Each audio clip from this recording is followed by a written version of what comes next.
तो आप सभी लोगों का हमारे चैनल सौर करियर पॉइंट में बच्चों आप लोगों का बहुत बहुत स्वागत है। बच्चों आज की क्लास में हम लोग लेकर के चलने वाले हैं कि ऑक्सीकरण संख्या ज्ञात करने का नियम हमने बता दिया था, लेकिन आज हम लोग ये देखेंगे कि संरचना के आधार पर ऑक्सीकरण संख्याएं कैसे ज्ञात की जा सकती हैं।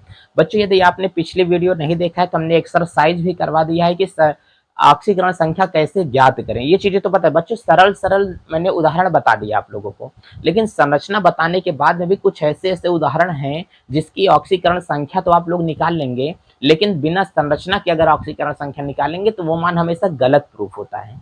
तो आज पहले हम लोग देख लेते हैं कि संरचना के आधार पर जो ऑक्सीकरण संख्याएं हैं इसका मान हम लोग कैसे ज्ञात कर लेते हैं। ये चीजें हम लोग इतना आज समझने वाले हैं। बच्चों ध्यान दें, अगर कह रहा है कि संरचना के आधार पर ऑक्सीकरण संख्या, तो अगर हम लोगों से पूछ करके चलेगा कि संरचना के आधार पर अगर हम लोगों से ऑक्सीकरण संख्या पूछ करके चलेगा, बच्चों चाहे आप लोगों को ऑक्सीकरण संख्या अगर यहां से दे दे और चाहे तो आप लोग को ऑक्सीकरण संख्या दे दे कि तभी में दो के दोनों लिख करके चले रहते हैं, तो आप लोग भी वही मान करके चलोगे कि इसका दोनों तरीके से हम लोग लिख सकते हैं। कभी कंफ्यूजन मत पालना, ऑक्सीकरण संख्या है कि ऑक्सीकरण संख्या है। तो संरचना के आधार पर हम लोग देख के चलेंगे। तो पहला बच्चों यहाँ पे सह संयोजक आबंध देखते हैं। पहला हम लोग देख करके चलेंगे सह संयोजक आबंध के आधार पर। तो यहां से हमारे पास में क्या होगा, सह संयोजी आबंध के आधार पर अगर हम लोग देखेंगे बच्चों, अगर सह संयोजी आबंध के आधार पर हम लोग ऑक्सीकरण संख्या निकाल करके देखेंगे तो कैसे हम लोग देख के चल सकते हैं। यदि किसी परमाणुओं के बीच में सह संयोजी आबंध जो होता है, बच्चों आपने सह संयोजी आबंध पढ़ा होगा कक्षा 9 और 10 में, मतलब जब परमाणुओं में इलेक्ट्रॉनों का साझा करने के कारण जो बॉन्ड लगते हैं उसे क्या कहा जाता है, सह संयोजी आबंध बच्चों कहा जाएगा। चलो ठीक है, वो तो हमारे पास में हो जाएगा सह संयोजी आबंध। तो कह रहा है कि समान प्रकार के परमाणुओं में, ध्यान से देखना पहला नियम हमारे पास में ये होगा, कह रहा है कि अगर समान प्रकार के परमाणु में, देखिए चलो समान प्रकार के परमाणु में अगर सहसंयोजी आबंध उपस्थित है, समान प्रकार के परमाणु में सहसंयोजी अगर आबंध उपस्थित होगा तो हमेशा उस पदार्थ की ऑक्सीकरण संख्या कितनी होती है, आबंध होगा तो हमेशा उसकी ऑक्सीकरण संख्या कैसी होगी, शून्य होती है। तो सहसंयोजी आबंध में प्रत्येक परमाणु की ऑक्सीकरण संख्या कैसे हो जाएगी, 0 हो जाती है। जैसे हमने कहा सहसंयोजी आबंध कब बनेगा, हमने कहा एक उदाहरण मैं आपको दे करके यहां से चल रहा हूं, एग्जाम्पल को ध्यान से समझना। यहां से मैंने कहा कि अगर मैंने H2 दे दिया, आपको H2 दे दिया, तो H2 का संरचना आप लोग कैसे बनाओगे, H सिंगल बॉन्ड कैसे बनाओगे, H बनाओगे। अब बताओ H सिंगल बॉन्ड जब H बनाओगे तो इस सहसंयोजी आबंध को बनाने के लिए कितने परमाणु लगे हुए हैं। तो हमने कहा कि एक बॉन्ड को बनाने के लिए 2 इलेक्ट्रॉन लगे हैं और 2 के दोनों इलेक्ट्रॉन हमेशा बीच मध्य भाग पर स्थित होते हैं। जैसे मध्य भाग पर क्या होगा, हाइड्रोजन पहले जुड़ा होगा तो H से जुड़ा होगा, इससे जुड़ा होगा तो H से जुड़ा होगा, दोनों का बीच में शेयरिंग बॉक्स होगा, तभी तो जाकर के दोनों के बीच में बॉन्ड लगा हुआ है। तो हमने कहा कि दोनों के बीच में बॉन्ड लगा हुआ है और जितनी ताकत इस हाइड्रोजन के पास में है उतनी ही ताकत इस हाइड्रोजन के पास में है। तो हमने कहा पहले समझो, जैसे मैंने एक आपको परमाणु दे दिया A, एक परमाणु मैंने आपको दे दिया B। अब बताओ ये हमारे पास में क्या होगा, इलेक्ट्रॉन होगा, ये हमारे पास में क्या होगा, इलेक्ट्रॉन होगा। अब बताओ जब एक इलेक्ट्रॉन ये है, ये इस इलेक्ट्रॉन को कभी ये अपनी ओर जोर से खींचना चाहेगा, कभी ये अपनी ओर जोर से खींचेगा, कभी ये अपनी ओर जोर से खींचेगा, कभी ये अपनी ओर जोर से खींचेगा। हमने कहा अगर ये इलेक्ट्रॉन को B खींच लेगा, B की विद्युत ऋणात्मकता ज्यादा होगी, A नहीं खींच पाएगा तो A की विद्युत ऋणात्मकता ज्यादा नहीं होगी बल्कि कम होगी, और जिसकी विद्युत ऋणात्मकता कम होगी उसका मान हमेशा प्लस में लिखा जाएगा, जिसकी विद्युत ऋणात्मकता ज्यादा होगी उसका मान किसमें लिखा जाएगा, माइनस में लिखा जाता है। तो जो परमाणु अपनी ओर इलेक्ट्रॉन को खींच लेता है उसे इसकी विद्युत ऋणात्मकता कहा जाएगा। बचपन में आप लोग थे नहीं, पापा लोगों के साथ में खेलो, आपकी 2 बहनें थी, आप लोग पापा का हाथ पकड़ के खींचो, नहीं मेरे पापा, बोलो नहीं मेरे पापा, नहीं बोलो मेरे पापा, बोले मेरे पापा, नहीं मेरे पापा है ना, ऐसा करते थे। तो ये क्या होता है, तो इलेक्ट्रॉन को अपनी ओर खींचने की जो क्षमता है ना वही क्या कहलाता है, विद्युत ऋणात्मकता। तो जो इलेक्ट्रॉन जितना तेजी से अपनी ओर खींच लेगा उसकी विद्युत ऋणात्मकता ज्यादा है, और जो नहीं खींच पाएगा उसकी विद्युत ऋणात्मकता क्या है, कम है। दो जुड़वा बहनें हैं, अगर जुड़वा बहनें अपने अपने पापा को खींच रही, तो दोनों के पास में तो ताकत बराबर है ना, तो पापा जी बीच में स्थिर रहेंगे, ना तो इधर जाएंगे ना तो इधर, ना तो इधर जाएंगे ना तो इधर जाएंगे, ऐसे बीच में हम खड़े रहेंगे, तो दोनों बहन की विद्युत ऋणात्मकता क्या है, बराबर है। ये तो जितना ये खींचेगा उतना ये खींचेगा, ये भी, क्योंकि यही चीज तो ये है ना, तो दोनों की ताकत क्या रहेगी, बराबर, तो ये स्टेबल रहेगा परमाणु, ये बीच में स्थिर रहेगा, तो हम लोग कह सकते हैं इसकी बताओ ऑक्सीकरण संख्या कितना आ गई, 0। अपनी ओर ये भी नहीं खींच पा रहा है, अपनी ओर ये भी नहीं खींच पा रहा है, तो हम लोग यहां से बोल देते हैं कि हाइड्रोजन की ऑक्सीकरण संख्या बच्चों कितना आ गई है, 0 आ गई है। चलिए, तो हमने कहा हाइड्रोजन की ऑक्सीकरण संख्या 0 आ जाएगी। एक एग्जांपल मैं और देना चाहूंगा, जैसे मैंने कहा ऑक्सीजन परमाणु में बताओ, तो ऑक्सीजन परमाणु देखो इस तरीके से होगा, तो ऑक्सीजन परमाणु में डबल बॉन्ड यहां से लगा होगा। हमने कहा कि 2 इलेक्ट्रॉन ऑक्सीजन परमाणु के इधर से हो जाएंगे, 2 इलेक्ट्रॉन ऑक्सीजन परमाणु के इधर से हो जाएंगे, ना तो ये इधर अपनी ओर खींच पाएगा, ना तो इसको ये अपनी ओर खींच पाएगा, बीच में स्टेबल रहेगा, क्योंकि दोनों की ताकत क्या रहेगी, बराबर रहेगी, तो इसकी ऑक्सीकरण भी संख्या हो गई 0, इसकी ऑक्सीकरण संख्या भी क्या हो गई, 0। तो अगर कोई यहां से पूछेगा O2 की ऑक्सीकरण संख्या कितनी आ गई, तो हम लोग बोल सकते हैं कि ऑक्सीजन की ऑक्सीकरण संख्या 0 होगी। यहां पर अगर हमको कोई बोलेगा हाइड्रोजन की ऑक्सीकरण संख्या क्या होगी, तो हम लोग बोल सकते हैं कि हाइड्रोजन की ऑक्सीकरण संख्या क्या होगी, 0 होती है।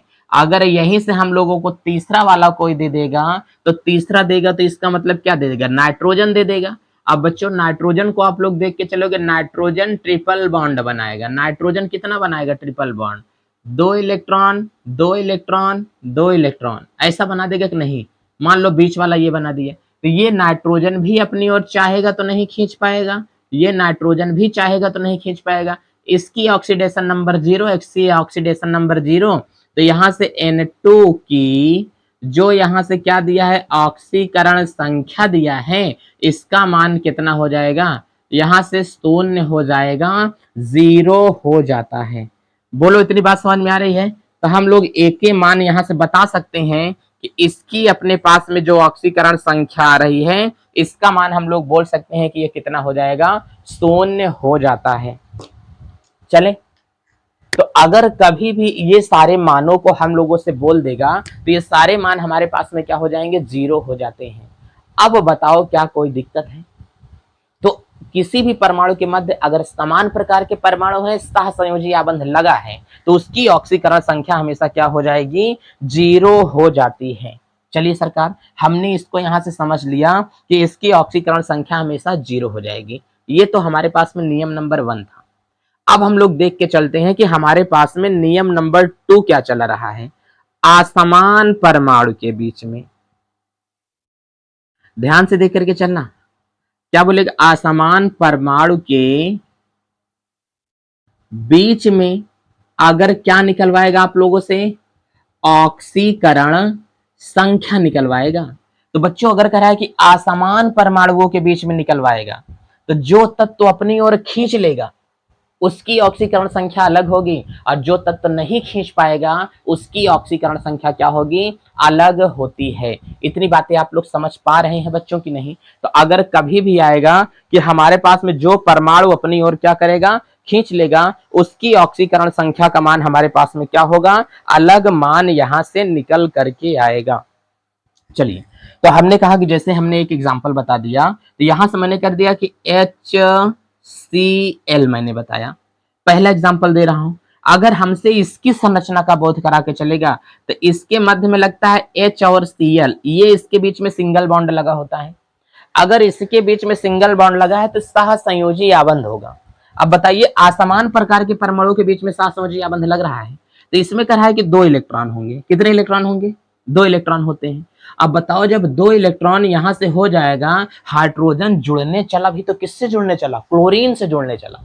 अब क्लोरीन इतना धाकड़ खाया पिया इंसान है कि इलेक्ट्रॉन को साइंस अपनी ओर क्या करेगा, खींच लेगा। एक ही क्लोरीन बैठा है अब पूरे इलेक्ट्रॉनों को अपनी ओर साइंस एकदम खींचेगा। तो ये इलेक्ट्रॉन इसके हिस्से में ना रह करके इसके हिस्से में चला आता है। ध्यान से देख करके चलो, ये इलेक्ट्रॉन इसके हिस्से में चला आया तो इसकी विद्युत ऋणात्मकता का मान ज्यादा होगा। तो इलेक्ट्रॉन दुई के दोनों किधर की ओर खींचे गए, इधर की ओर खींचे गए। तो इसकी विद्युत ऋणात्मकता, एक जोड़ा इलेक्ट्रॉन खींचा है तो यहां से हो जाएगा -1, ये दे दिया है तो इसके पास में हो जाएगा +1। तो यहां से हमको बोलेगा कोई H की ऑक्सीकरण संख्या। तो बच्चों यहां से हम लोग बोल करके चलेंगे H की ऑक्सीकरण संख्या कितनी आ गई है, +1। और यहां से बोलेगा Cl की ऑक्सीकरण संख्या -1 हो गई है। तो इसकी विद्युत ऋणात्मकता ज्यादा है, इसने खींच लिया। इसकी विद्युत ऋणात्मकता कम है, इसने नहीं खींच पाया। तो इसकी ऑक्सीकरण संख्या कितना आ गई, +1 आ जाती है। और Cl की ऑक्सीकरण संख्या -1, जो अपनी ओर खींच लेगा उसकी ऑक्सीकरण संख्या -1 हमेशा होगी। समझ में आ रहा है ना। चलो एक असमान प्रकार का परमाणु हम लोग और देख लेते हैं कि असमान प्रकार के परमाणुओं के मध्य क्या हो सकता है। अभी असमान वाला ही है, एग्जाम्पल नंबर यहां से 2 दे रहा हूं। HCN में एग्जाम्पल दे रहा हूं प्यारे बच्चों। कह रहा है कि बताइए कि HCN का जो हमारे पास में परमाणु है इसकी संरचना आप लोग कैसे बना के चलोगे। हमने कहा HCN को देख करके चलेंगे ना, तो यहां से हमारे पास में जो HCN यहां से बना रहा है, HCN बराबर यहाँ हाइड्रोजन होगा, C होगा, ट्रिपल बॉन्ड होगा, यहां से क्या हो जाएगा, N हो जाएगा। अब ध्यान से समझ करके चलना। अगर यहां से हमको बोल करके चलेगा कि बताइए हमको HCN में, हाइड्रोजन साइनाइड में किसकी ऑक्सीकरण संख्या कितनी है, तो हमने कहा आप ये खुद ही देख लो।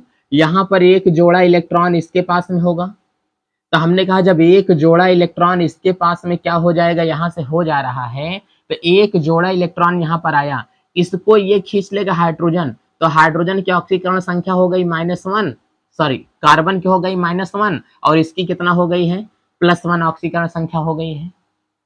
हो गई है कि नहीं। तो इसकी ऑक्सीकरण संख्या कितना हो गई है, +1 हो गई है। इसमें देखो कार्बन से ज्यादा नाइट्रोजन क्या क्या होता है, इलेक्ट्रोनेगेटिविटी होती है, विद्युत ऋणात्मकता। जब इसकी विद्युत ऋणात्मकता का मान क्या होगा, ज्यादा होगा, तो यहाँ पर जो हमारे पास में इलेक्ट्रॉन यहाँ पर दिखाई दे रहे हैं, इन इलेक्ट्रॉनों को खींच कौन लेगा, इन इलेक्ट्रॉनों को यहाँ से खींच लेगा ये नाइट्रोजन। तो नाइट्रोजन जब खींच ले रहा है तो इसकी ऑक्सीकरण संख्या कितना हो गई, -3 हो गई, और इसकी ऑक्सीकरण संख्या कितना हो गई, +3 हो गई है। अब देखो ध्यान से, अगर इसकी ऑक्सीकरण संख्या, ये कार्बन हाइड्रोजन के सापेक्ष ऑक्सीकरण संख्या दिखा रहा है -1, क्योंकि इसका खींच लिया, और इसमें नाइट्रोजन ने खींच लिया है इसका, तो इसके सापेक्ष इसकी ऑक्सीकरण संख्या हो गई +1, इसकी ऑक्सीकरण संख्या कितना हो गई, -3। तो यहां से हमको कह रहा है भाई साहब, अभी अच्छे से लगता है आपको समझ में नहीं आया, इस ग्राफ को मैं थोड़ा सा और नीचे बनाऊं तो शायद आपको अच्छे से समझ में आ जाए। देखो यहां से है hydrogen single bond C, triple bond यहां से क्या होगा, N होगा। इसमें देखो यहाँ पर 2 इलेक्ट्रॉन थे कि नहीं, कहे थे। हमने कहा कि एक जोर लगा के खींच लिया कार्बन, तो कार्बन एक जोड़ा खींचा ना, तो एक जोड़ा खींचा तो कार्बन के ऊपर -1 आया, ये एक जोड़ा चला गया तो इसके ऊपर कितना आया, +1। तो इससे जब कार्बन जुड़ा था तो खींचने में ताकत किसकी ज्यादा थी, कार्बन की, तो कार्बन के ऊपर आ गया -1, तो कार्बन की ऑक्सीकरण संख्या कितना आ गई, -1 यहां से अभी आई है। और जब कार्बन इससे अपना बॉन्ड बनाया तो धरती वीरों से खाली नहीं है, और धरती वीरों से खाली नहीं है तो नाइट्रोजन ने हचाक से खींच लिया इसकी बॉन्डिंग। यहाँ पे कई जोड़ा, एक बॉन्ड में 2 जोड़े इलेक्ट्रॉन, तो यहाँ से 2 जोड़ा, इस बॉन्ड में भी बच्चों 2 जोड़े इलेक्ट्रॉन, इस बॉन्ड में भी कई जोड़े, 2 जोड़े, तो टोटल 3 जोड़े इलेक्ट्रॉन है। 3 जोड़े जो खींच लेगा, नाइट्रोजन खींच लिया तो नाइट्रोजन के ऊपर -3 आ गया, और कार्बन खिंचवा लिया तो के ऊपर माइनस कितना आया, +3 आया। अब यहां से बोलेंगे हाइड्रोजन की ऑक्सीकरण संख्या हमको बताओ, तो हमने कहा +1। कार्बन की ऑक्सीकरण संख्या बताओ, तो हमने कहा कि +3 है, -1 है, बराबर कितना आ गया, +2 आ गया ऑक्सीकरण संख्या। अगर यहां से बोल देगा नाइट्रोजन की ऑक्सीकरण संख्या बताओ, तो हमने कहा नाइट्रोजन की ऑक्सीकरण संख्या कितना आ गई, 3 आ गई है, वो भी किसमें, माइनस में।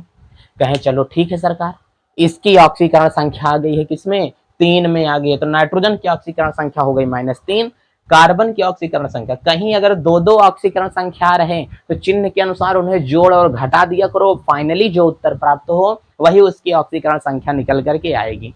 तो हमने कहा चलो ठीक है, ये इसकी क्या निकल के आ रही है, ऑक्सीकरण संख्या।